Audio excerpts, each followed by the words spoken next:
Hello, everybody. It's Tuesday, and I'm so happy to be here. How do you like my new glasses? I'm rocking it out just for you. So So, nice. Yeah. listen, I know you're probably tired of me saying this, that we have a special guest, but we do. We have a guest from, well, she's actually from two areas. One is France, and the other one is Switzerland. And Mhm. so, and she has the mindset of the US. Yes. So, my gosh, what a wonderful combination. I'm so jealous of her and the languages that she speaks and what she's doing to help organizations and about her courage. So, I can't wait to get started. I want to introduce Dr. Christine Billy. Christine, welcome.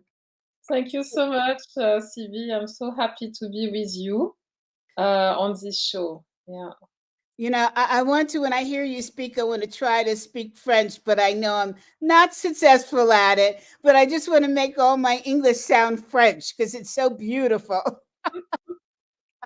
So if I slip up, audience, I'm not poking fun at her. I'm so jealous that I'm trying to pretend.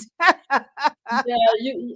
It's this accent we get when we are young, and when we learn other languages, we tend to keep it, right? So I'm Yes. not trying anymore, to change that. Love it. Okay, so audience, just to let you know, Christine is a member of my association, the Association of Corporate Executive Coaches. And I can't remember how we met, Christine. Did you just send me a note saying you were interested? Yes, Yeah. yes, exactly. So I was searching for a place to be, let's say, a place to be with um, people who are engaged in what they do. Okay, they have a vision, they want to have impact, Hmm. make the world a better place, right? Using all their knowledge, their skills, and experience to move towards this vision. And so I like to talk with people. I like to search for information, and then I found you, CB, and then Wow. I reached to you, and this is how we connected. And there was like something magic, huh? Absolutely magic. It was one of my best days. I'm so lucky that Christina reached out because she is a very special person, as you'll soon hear. She just jumped right into the association and is now become our European ambassador, right? Europe and Asia. And I have met so many interesting people through her. It just goes to show how small the world can be, right? Yeah, yeah. It's also the magic of these live tools where we feel connected. I actually was just sharing with CB before that we didn't have yet the opportunity to meet in person because there was the COVID, and and we are not traveling so much again. We are in different habits. So Mhm. but still we can feel connected with this. Absolutely. And I can't stand flying. I just Oh, I it's didn't know that. Yeah. my God. And it's funny, when I was younger, I didn't have the same problem, but now it's like I don't want to get on a plane. I will come to you. Yeah. Yeah, Okay. but it was a different experience then. It was like very fancy, and you were dressed up, and the Mm. airline people were dressed magnificently, and talk about friendly people. Now it's everything is a hassle. Mm. You know, it's like, wait, this is supposed to be vacation. I'm not feeling it from the very beginning. So, And if I may, I believe it's very important what you just said, that um, whatever we do, that we have the pleasure to do it, right? So enjoying being on the trip, meeting someone. And I have actually in the memory, I used to travel a lot, and staying on the plane for 10 hours sometime, and then talking with the neighbor all Talk, during all the flight. If you you knowing you're gonna I have food, and you didn't have to Mhm, worry about getting food between the gate and the plane, and mhm. paying ridiculous price, and making sure you have enough to eat, and just the whole thing has become, it's sad because the younger generation doesn't have a chance to experience what we did. I liked, when you went to the TWA building in New York, you'd see the stewardesses all marching with their uniform, all very precise, and Mhm. it was just, and people got on the plane and they would, it's like when they go to the opera, people Yeah. dressed up to go to the opera. Now people go in jeans and hoodies, right? It's insane. But Christina, I want to get to talk about you. Tell us about how you came to be as a Mhm. child and your work now. So please, I turn the mic over to you. Yeah. So actually, I had a very, and maybe you don't know that yet, CB, but I had a very difficult childhood. Okay. No. Yeah, exactly. Because I lost my father when I was 8 years old. And I, lost him suddenly from one day to another. So this was really a traumatic experience for me. But when I'm sharing that, I don't mean to bring sadness in this room, because this is one of the experience which um, drove me to the person I am. Because on that moment, I decided that I would engage myself so that this never happen again, right? So this was really the starting point of my journey as a scientist, as a coach, and everything I do. So my passion is really about health. So I really told myself I want to explore what we mean when we talk about health, and what means life or death, this type of thing. Okay, now you transition from one to the other, and what type of decision you make, to stay alive and to continue to contribute, or not. And so this was really the starting point. Okay, so this is not like, for sure, it was a sad moment for me. And at the same time, it was an opportunity for me to give a meaning to my life. Okay, so that's really how everything started in my life. Yeah, What happened to your dad? my dad had a heart attack. So yeah, yeah. Mhm. So, It's very interesting to have a conversation with people who lost their parents when they were young. mhm, There's, they always say there is the yin and the yang of it, of course.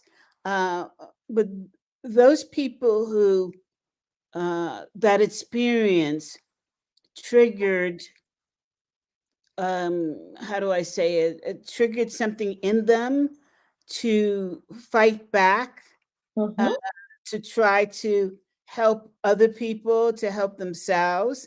This mhm, is a story I hear a lot. Yes, you hear stories of people that are angry and they go the opposite direction. But the stories I tend to pay more attention to are those that came, survived, and did what they could do to change the world, yeah, right? exactly. So yeah, and I think that's the source of my skills as well, my talent, and how I express it, Mm, because I help people as a coach. I help people to turn what they perceive as obstacles into opportunities, because mhm. I immediately flip it. Yeah. So something is happening in the environment, an obstacle, we feel stuck, and I can't even explain, but it's like I will flip the thing. I will help people to see things differently. And that's because I did it for myself. So I know exactly what it means and the power of it. So, I have this skills, this talent because I have used that myself. And I Yeah, share that. Yeah. that's an important ability Mhm. to not create a sea of sadness Mhm. that you drown in, Yeah. but to extrapolate from the challenges in life, opportunities to survive even greater. And Yeah. that's probably why I became an entrepreneur. Yeah. Because, and I have read a lot about, the skills of entrepreneurs and the source of their skills. The common point is difficult childhood, right?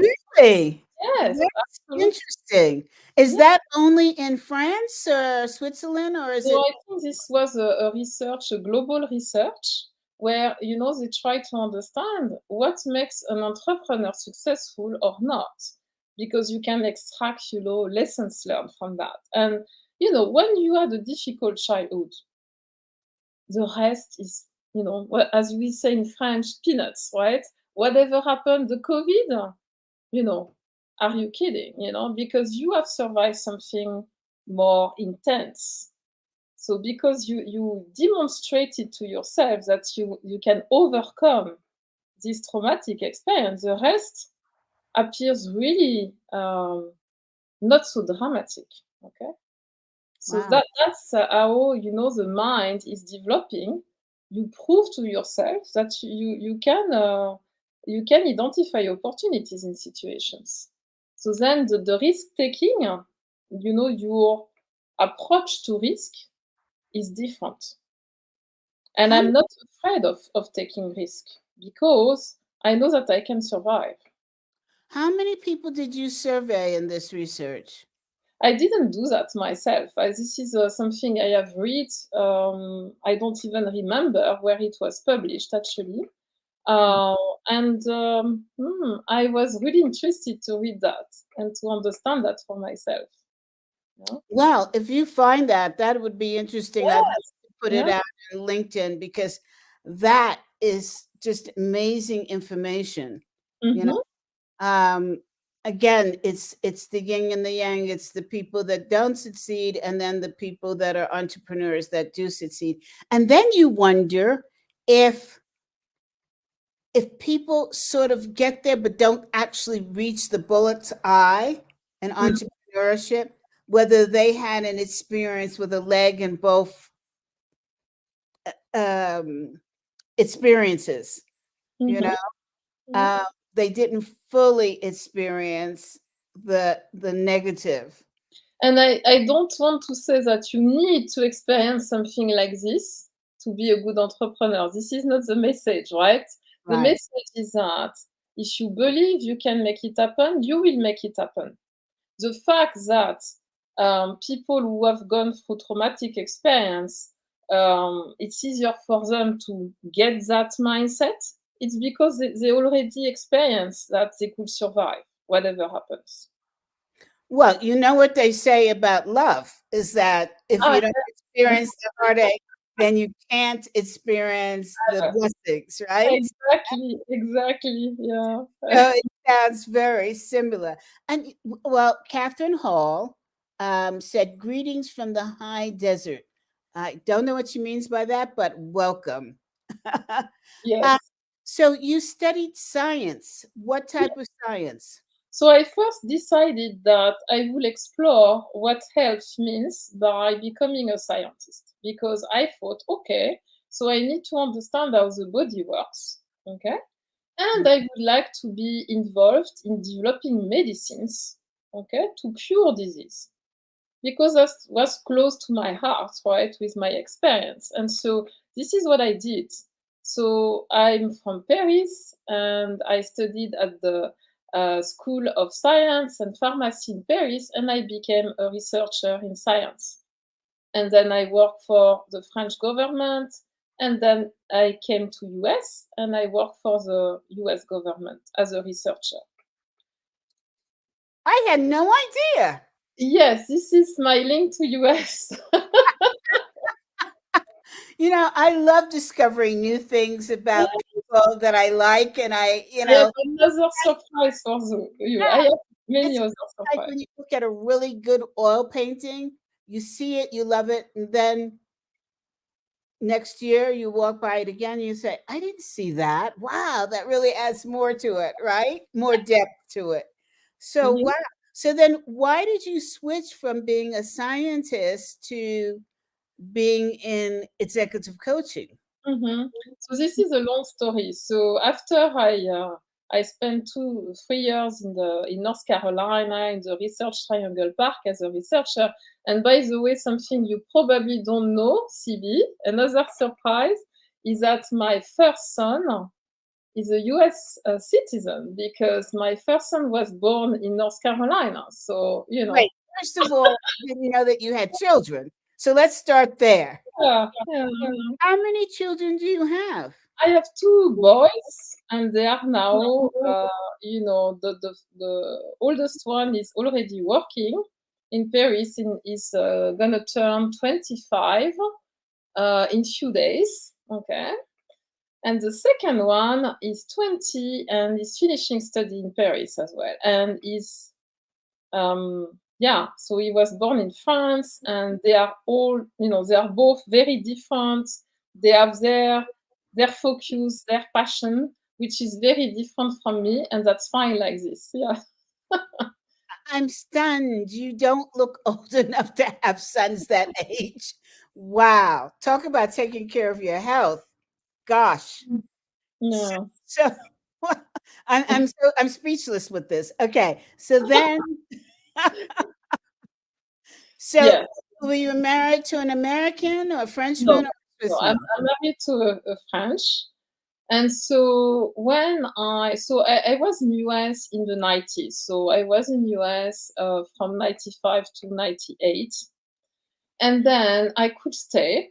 And I decided to go back to Europe, okay, because I'm very French, and I have to acknowledge, I really enjoy US so much. And there is something which is so important for French people, probably you know that, which is food, right? So food. Oh, oh, yes. Thank God.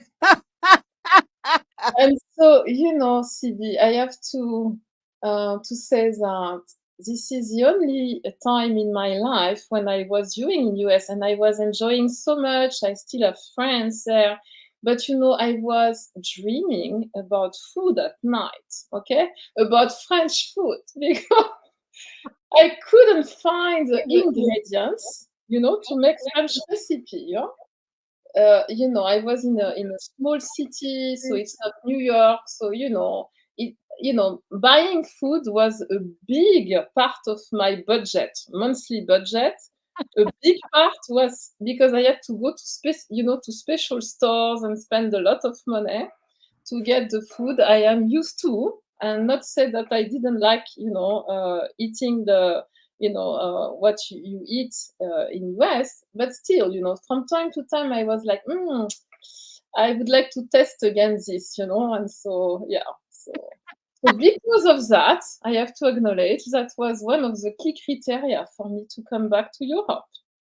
I can understand that. Absolutely. First of all, it's not only the food and the ingredients, there's something in the water that, when you make that bread and the yeast, it's so different than in New York. So, and yes, I mean, this is The something really fun.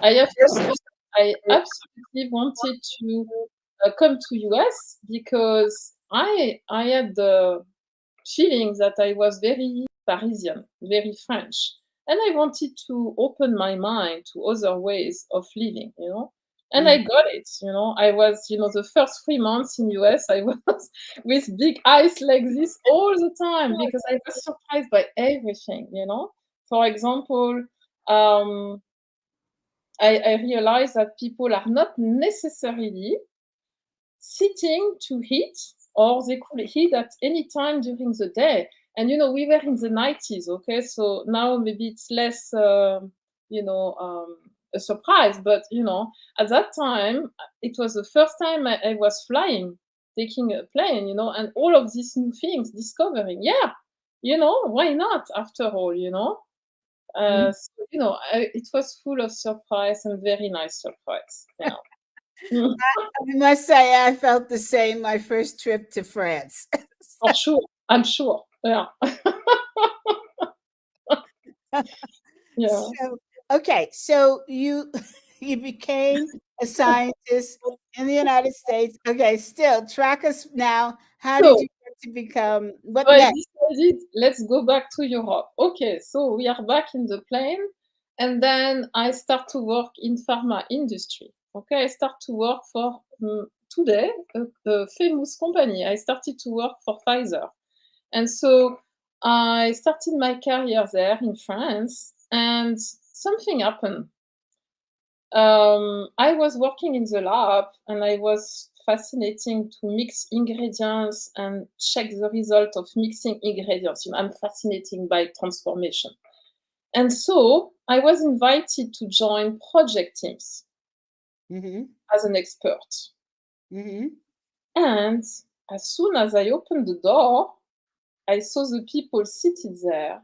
Something happened to me. I said, wow, this is another dimension of health. It's even more interesting to understand what happens when you mix people. You mix people in a room, what's going to happen? Is it going to work or not, and why? So instead of mixing ingredients in the lab, I like to mix people and see what happens. I love it. Okay. So I realized that this will push me to go outside of the lab.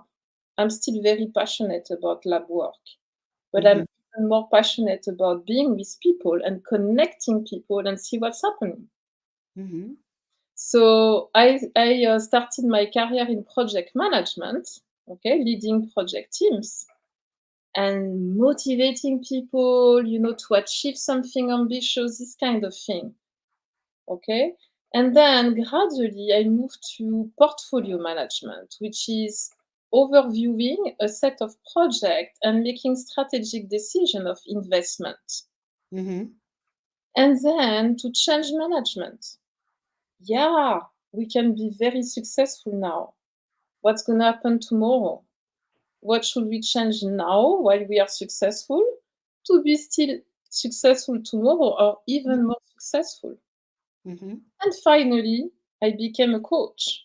So after leading teams, I was on the side and helping leaders and teams to be successful and happy, you know.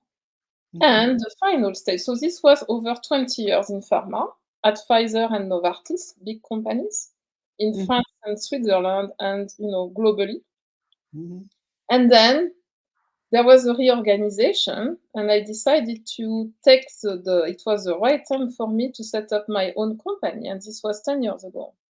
Mm-hmm. So to continue on the side of coaching, and having my own company gives me a lot of freedom to work with very different people, not only scientists, engineers. I still work a lot with them, but also banks, insurance, whomever, just to check if people have different questions, different struggles, how are we successful in the bank industry compared to the pharma industry? What can we learn? So, I like to navigate in Mm-hmm. different environments and then learn from that and connect and innovate like this. So, that's how I came to coaching. Mm-hmm. And I moved from focusing on improving health by focusing on the curative side, treatment, to preventive side. I really believe coaching is a great tool to prevent disease. If you are happy, if you are successful, you don't get sick or you get less sick. And that is very important for me. So I have the pleasure today to work with people, individuals and teams, and to see the magic when they better understand themselves, their talent, and their vision, and to see that they can make it happen. I know that I had impact because I helped them to be healthy for themselves, for the team, and for the organization and the world in general, because I believe everything is connected. So that's my story. Yeah. But let me ask you, I think this is an incredible focus area for you and the world right now. But I want to ask you the, excuse me, allergies. The In the United States, the leadership, organizational leadership, has now come to more of a realization that they need to respect the employees, the people that report to them, and so on and so forth. They need to hear them beyond just profiles in an office, right? But in the United States, at the same time, we have very clear rules as a result of harassment in terms of what you can say, what you can do, almost to the point of how you can feel. So now, the feeling part now has become important since COVID, but yet we have these laws on that say, don't ask these questions, don't get involved, just be sort of like robots moving.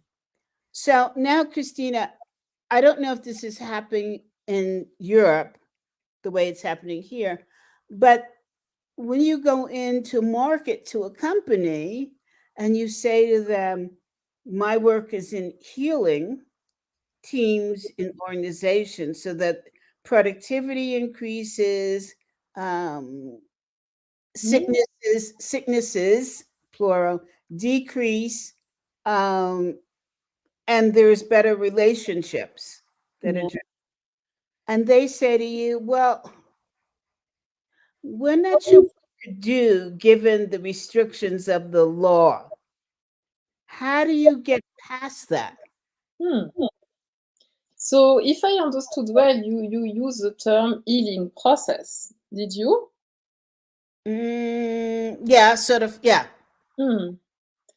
So, I believe that you need to connect with what we name in marketing, in sales, or in business in general, and consider needs. So I like to observe.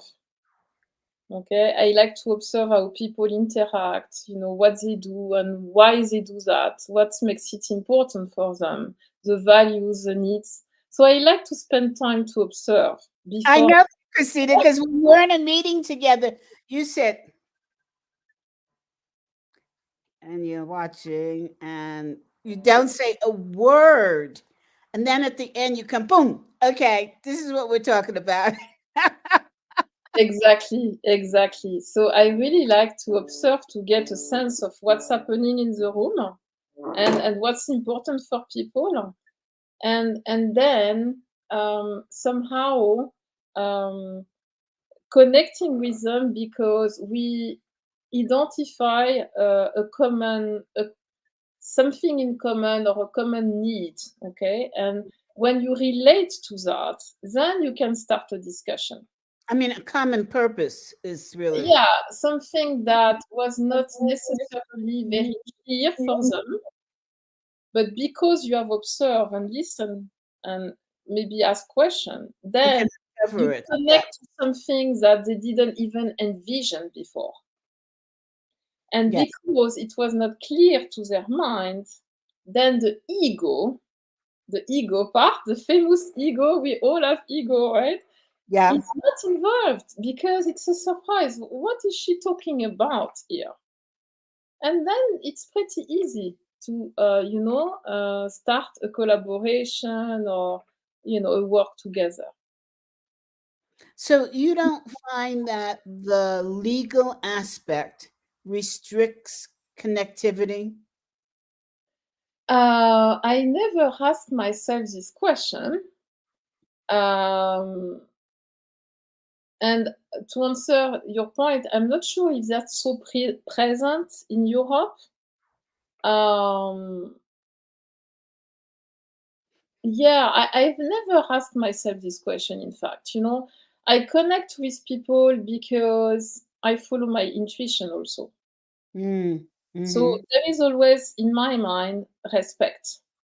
I connect with someone because there is something I have read or I have seen that um, feels interesting to me and I'm curious about. So I approach it with curiosity. mhm. Um, yeah.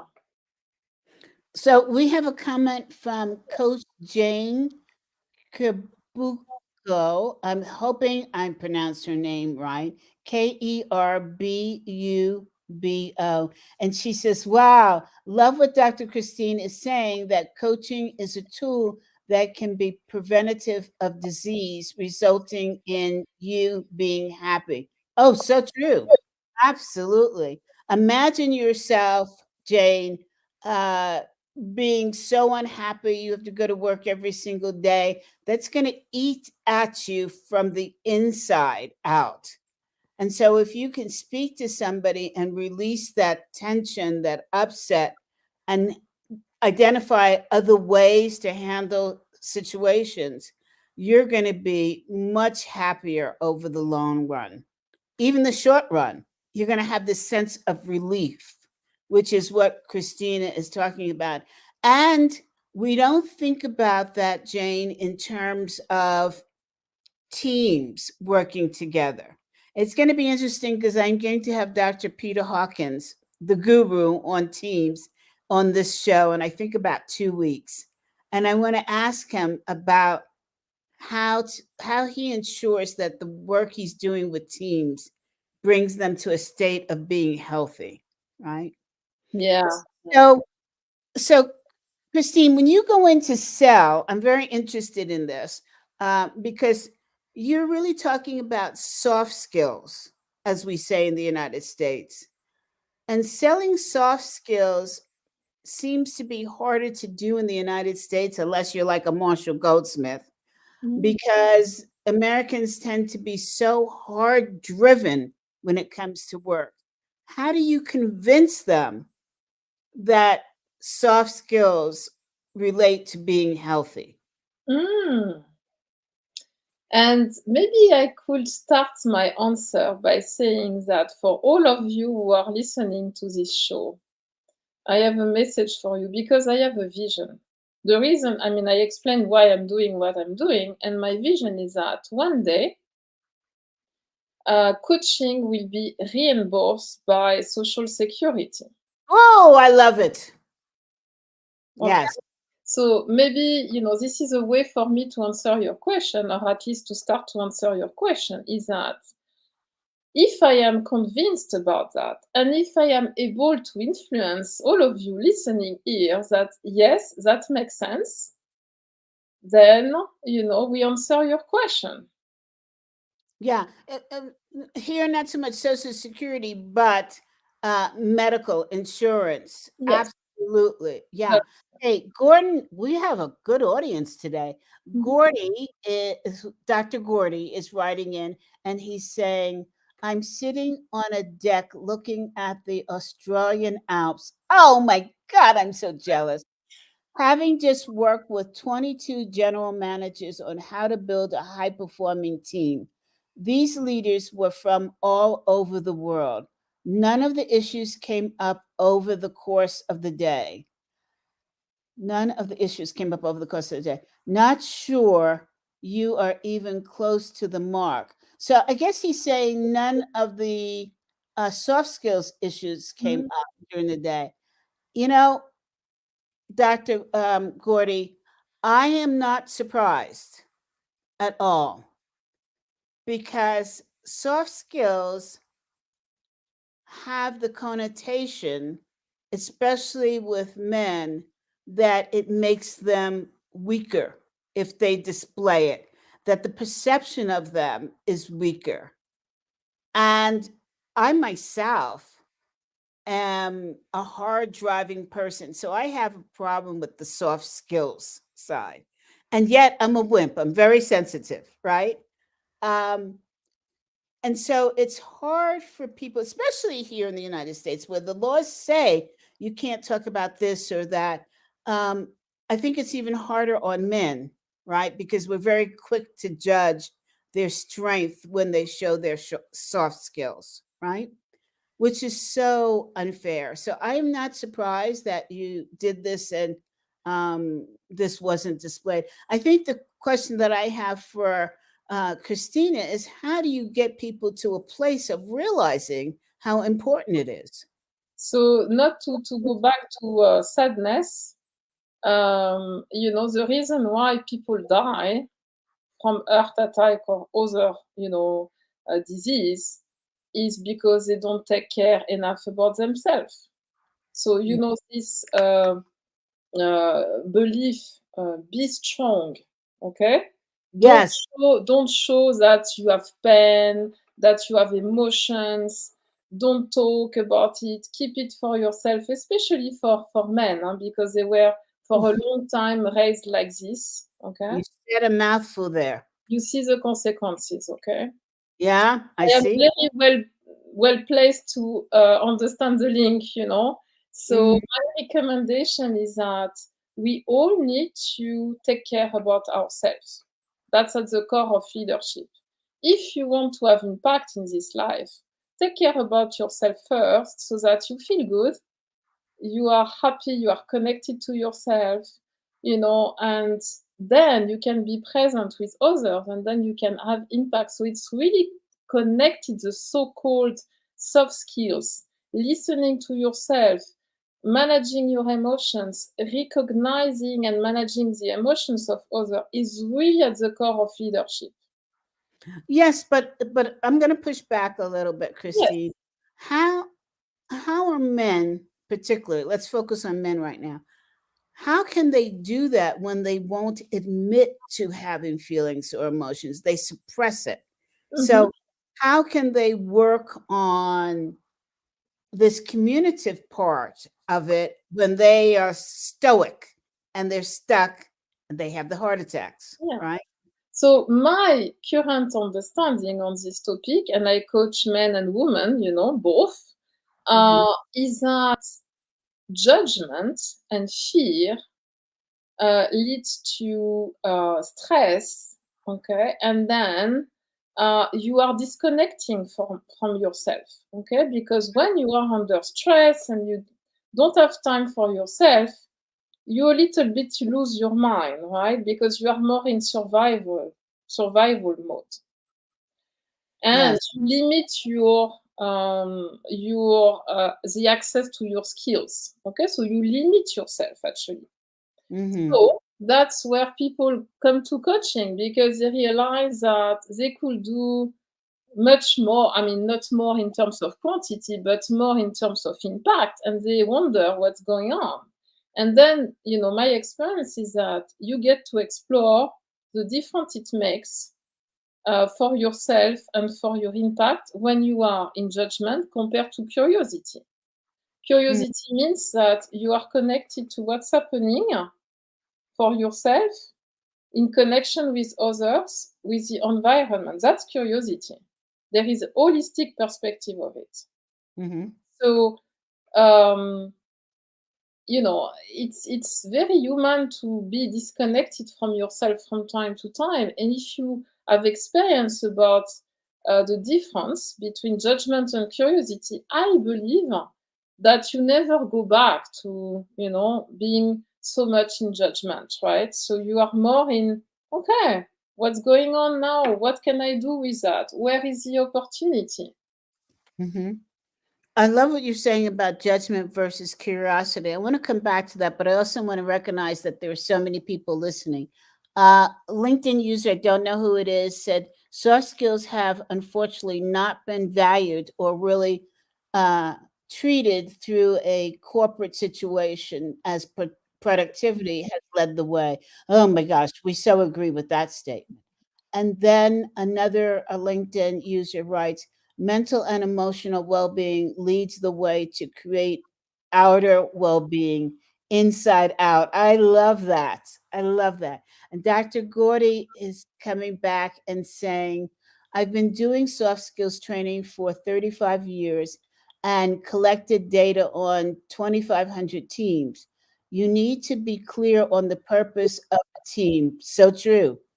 It is not to display soft skills, it is to achieve results. Soft skills, let me see if I can move this.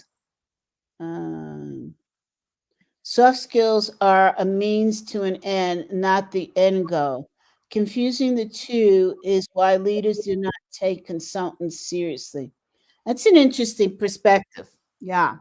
I want to and thank you, Gordy, for writing in and clarifying that, and all the other people that are writing in. I love it. Love it. Keep it going. Judgment versus curiosity. Do you find that there's a difference between the sexes in terms of which of the two they're attracted to? Not really, from my experience. I've experienced with women and men who really make this shift pretty easily towards curiosity, and other who for whom is more difficult. And I'm still exploring for myself, maybe new tools or approaches how I can best help the people who want that change, but still, struggle to make it happen. Because we can also have, a habit to be in pain or to struggle. So it's like a comfort zone sometimes, right? So you are not feeling very good, but at the same time, you are not really taking action to change something, right? Yes. Yeah? I've Yeah. read a book more than 10 years ago, and the title, maybe you know this book, CB, it's Immunity to Change. It's a pretty famous. Yeah. Yeah? Yeah. So there is kind of immunity sometimes. You realize, yes, I need to change something in my life, and still you don't, right? So I'm still studying that for myself. I'm, my own, cobaye, what we say, tester, let's say. And I also like to check with people if there are different ways to help to foster this change. Yeah. Are you seeing a difference between how people are raised or their childhood experience in terms of whether or not they're drawn to judgment versus curiosity? If I refer to my own experience, I think I had the choice to be in judgment that day when I lost my father, but I realized that wouldn't be so helpful, Nobody to blame, It's just like, okay, what can I do with that? So I believe you are drawn toward curiosity because you want to be useful, somehow. If you stay in judgment, sorry to say, I am sometimes also in judgment from time to time. But it's not useful. It is not, right? I mean, the only moment I believe where it is useful is when there is a lion. If there is a lion in this room, I better realize it and be in judgment that there is a danger, because otherwise, But also, so it's useful. Okay, judgment is also useful for science. So imagine, I was for a very long time in judgment. Otherwise, I couldn't have been, a successful scientist. So I know what it is to be in judgment, because when you are a scientist, you need to be in judgment. You need to decide, okay, this is a good experiment or this is not a good experiment. Okay. So I had to is that judgment, or is that just making a decision? Making a decision, I believe, is a judgment, right? So you analyze data, information, and then you decide what is good or not and what you want to do. So you need judgment. I believe you need curiosity most of the day, and then from time to time judgment, which is a good thing because judgment requires energy. I believe curiosity doesn't. So Oh, okay. That's interesting. You know, I just wanted to make a note on that. I want to ask you some questions regarding courage. You selected 3 questions. We may run a little bit over, but I think you answered the first one. Talk yes, about a time when you had to have the exactly. courage to take an aerial view Yes, at a problem that you that touched. was the first one. Yes, Exactly. yes. And then we asked you, talk about a time when you had to have the courage to dissect the problem, to, to discover the root cause Yeah. in order to solve what was stopping you from So moving on. exactly. So I already answered partially to this one when I explained that I decided to move from science to coaching because From I realized that food. I have Christine. to say for all the scientists who are, listening here, I have to acknowledge, I realized for myself, at least this is my perception, that I was limiting, my perspective, my understanding of health, if I was focusing only on judgment, which is mainly how I believe science is done, right? And it's a good thing, science is a good thing. I wanted to explore, this topic of health from different perspectives, so using more my curiosity as a coach. So that's why I did it. We have another question from Coach Jane. I love it. I know soft skills are very critical in current times. Yes. A leading, very successful male MD in Kenya has allowed the use of soft skills in his work and it's endearing him to the companies he has led. Yeah, yeah. Mhm. And Um, maybe CB, I can share a story. please. Um, you know, I after my career as a scientist in pharma, I went to coaching gradually, right? So I was coaching leaders, okay, executives, and I took a lot of risk. I really took a lot of risk. Yes. I can tell you, this is the link with courage.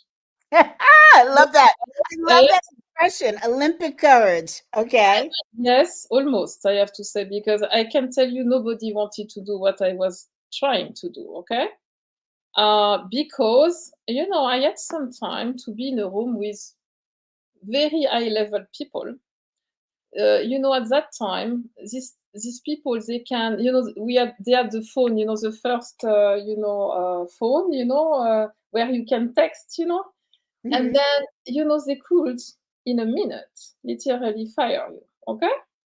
So, you go there, it's like being with lions, okay, in the room, okay? But I was not feeling danger. I said, yeah, I want to be there. I want to be there because something is going to happen. So I take the risk there. So, what do I mean by that? I was asked to facilitate discussions between these people. Okay, so imagine people, it took them 20, 30 years sometimes to get to a certain level in an organization. So a lot to lose. If I say a word not exactly like the boss wants, maybe it's dangerous. Yeah. Okay, this type of thing. So I was invited because I had skills, natural skills for facilitation. So I was invited to help the boss, okay, to have open discussion with direct reports. Okay? So I had to start the discussion to initiate the questioning around a specific topic. So there was a complex problem to solve Mhm. with a lot of consequences depending on the decision taken. And so I had to really facilitate open discussion with all these people so that we could have all the pieces of the puzzle on the table and then the boss could take an intentional decision, not a risky one, right? Mhm. So I had really to go there and to start, the discussion. And then I will never forget that. The boss, was there. I was seated there in front of the people, the direct reports, and I started, to engage the discussion around the topic. People were looking at me and the boss, okay, and they were looking at the face, of the boss to see if the boss was happy or not with what I was doing. So there was like silence. I was the only one starting to talk and say things. And when they start to see the boss smiling, then they started to talk. Okay? So I had to have the courage to go there so that they could really express themselves and feel safe. And so that there could be a good decision. So, that was the start of my, one of the key moments in my career where I said, yeah, you can do that, Mhm. So, I'll tell you, you have a lot of strength, because I think it's much easier, if you're changing careers and then you go into selling something that's a hard skill or a hard item. Yeah, you can pick it up and say, here, this is how you're going to use it, this blah, blah, blah, blah, blah. But you're tackling areas that are not tangible. mhm. You can't hold it in your hand, and they have not been widely accepted. And we know how critical they are. So kudos to you. For- You would have known me at that time. You would have laughed a lot of time, I think, because I would go to work with very senior people. I would go with my tools, and the tools will be Play-Doh, games, like the kid games, right? yes. I was famous, well known for having senior leaders to draw, So I would have like this big, paper boards, and I Yes. Yes. would ask them to draw together the situation, okay, the current situation, and can you draw how you see the future of the company, okay? And so we started to do this drawing. At the beginning, they didn't want to try because, well, what is she asking about, It was so rich. I took picture of that. They were beautiful. Not in terms of the drawing, okay? To be honest, not really important, but they were representing everything that nobody wanted to say. Drawing was okay. Collective drawing was okay. Saying it in front of the boss was not. So whenever you have something, and this is a tip for those who are listening, whenever you have something sensitive you want people to express, where there is emotion, people are not sure they could say it, have them draw, because then you will have everything there. And then I will go there, I will ask them to give a title. What is the title of this beautiful picture? There is a very interesting feature there. What is that? Where are you? What are you doing? They will say everything because we were looking at something external. We were looking at a drawing. Yeah. So I remember, sometime working all day with people, they had this beautiful drawing. The boss was not there, and the boss came at the end of the day to look at what the people have done. And then people would present, and I will remember that someone would try to present something else compared to the drawing, but the boss was really drawn to it, fascinated by the richness of Hmm. the drawing. So these are really key moments where you try different things and you take risks because people are not really sometimes used to do that. But when there's the courage to enter this new world, so many things, so many good things happen. Well, and also the other things, it allows them to express themselves in a different way, something that's sort of abstract, Mm-hmm. right? But at the same time, it's very in your face. It's very much part of you, but somehow the psychology of it is that's on a piece of paper. It's not going to intrude on me, but it's all one, right? Mm-hmm. I love the work you're doing. So I hate to say, oh, one last question. Talk about a time when you had the courage to admit that you had to start over? Well, I guess that was done in the fact that you changed from being a chemist to a coach. I left the lab. I took this difficult decision. It took me 15 years to be recognized as a scientific expert, and I had to decide to take the courageous decision. No, this is not useful anymore. So I'm going to leave that. I didn't forget, but I'm going to lose gradually my expertise to be more like a generalist.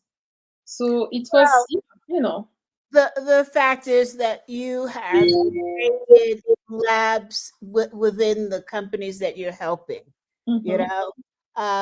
and so you're still mixing, and you're still looking to discover, and you're helping them to discover at the same time. So you're really doing the same job, except that you're not using chemicals, you're using people. Yes. Right? Now you exactly. Yeah, and people are laughing. Exactly, they're laughing about that because there is no other way I can explain it. I have a fascination for connecting people and observing what's going to happen. I think it's so beautiful when you are with a group of people and they say, we want to become a team. Okay? It is so fascinating because you stay with them 2 or 3 days. They start as a group, they leave as a team, or at some point something happens. It's magical. You see it in front of your eyes. You see it's like a crystal, Suddenly, the way they look at each other, the way they interact is totally different. They are connected. They look in the same direction. And I have another story for you, if you want. I love your stories. I was facilitating this type of work. So, a group wanted to become a team. And we were together for 2 days. And then I had a plan, of what we can do as activities. And I proposed to them, they were like 15 people. I proposed to separate for 1 hour in 3 different rooms, like sub-teams, okay? So 3 teams of 5. So I presented the exercise and I say, okay, so you are going to go for this exercise and then we will come back all together and you will debrief. You know what happened? They raise their hand and say, we are a team, we stay together. That was like, I was on top of the world. I was on top of the world. That is a riot. Oh, wow. It was like, wow, As say the teacher was told. So that's so nice, Oh my gosh, what a great interview. I thank you so much. I couldn't even stop it to give the audience just a taste and then direct them to the entire podcast. I had to run it through. So fantastic. I thank you so much. We're just hitting the mark. Is there any last words that you wanted to say? It was such a wonderful time together. A lot of fun and so relaxing. Thank you for that. It's our pleasure. If anybody in the audience has a last minute question, key it in quickly, and we'll try to get it in before we close. I'm curious to know your sons. What do they plan to do? What do I plan? What career with your sons? What they plan to do in their career? Yes. Try to guess. It's so the first one, the oldest one, just started to work last year. He's working for a bank. From where? For a bank, the bank industry. So no way. Yeah, exactly. So he's really in finance. He's fascinating about numbers and about economy, about history. So really politics, economy, very engaged in a different way through numbers. He has a very powerful memory. So, he likes to play with numbers. That's maybe a little bit of the scientific mindset, right? The second one, so science and one on science. Because I think numbers are more exacting, right? As a scientist, you're more likely to take the risk, Mhm. right? You don't know what's going to explode when you put those two chemicals together. Math, if you're going to say 2 plus 2, it's going to equal 4, right? And the interesting thing is that is in risk, is assessing risk of investment, okay, for Oh, the drug. So okay. it's also, so science on one side, Yes. and the second was is an artist. So the second one is a finishing study to be a movie, what is the name in English, making movies, right? Producer. Yeah, making movies. Yes, exactly. So, science and art. So maybe, as we are closing the discussion here, I think whatever you choose, okay, science or art, both are very important. These are different perspectives to approach your question. And I like, okay, in whatever we do as coaches, there is a part of science with assessment, for example, or, observing, and making sense of the data. And there is this part of artist or art, like sensing and intuitively, doing different exercise or, asking different questions. And yeah, so yeah, that's Well, you are clearly a proud mom. I So, am. Yes. I am also because I always wanted for my son to find their way, to find their passion. So, we always did different things. On weekends, we were always doing very different things. And I was, feeling that one day they will find something. Suddenly they will say, oh, yes, that's me. And this is exactly what happened. So, well, good I'm for you. happy Good for for them. them with, a very strong mom. I'm a little surprised they didn't start doing what you're doing, but I think I'm in TV mode because last night I watched Abashula, I think it is, and she is a doctor. And she wanted her son to be a doctor, but he wants to be a dancer. It was hysterical. Absolutely hysterical. So we have one last question from Coach Jane. Coach Jane, I'm so happy that you participated today, and Gordy and the LinkedIn users. Coach Jane said, people are the secret sauce that creates a culture that makes a company great. So coaching is an important tool for transformation. Yes, coaching is the spoon there that's making that secret sauce. Yes, help us to spread coaching around the world that, more people can get access to it. Absolutely. And so, in closing, I want to say thank you so much to Dr. Christine Billy for this great conversation. I also want to remind the listeners that are here to sign up for my LinkedIn newsletter. The May edition was just released, and it is a great read. And you can find us on podcast on your favorite stations. So sign up, subscribe, comment, and I promise I'll get back to you. Thank you again, Christine. I so much appreciate this and hope you'll come back again. With great pleasure. Thank you so much. Thank you. Okay, audience, I will see you next Tuesday for my next great guest. Take care. Be strong, have courage, and be successful out there. Bye now.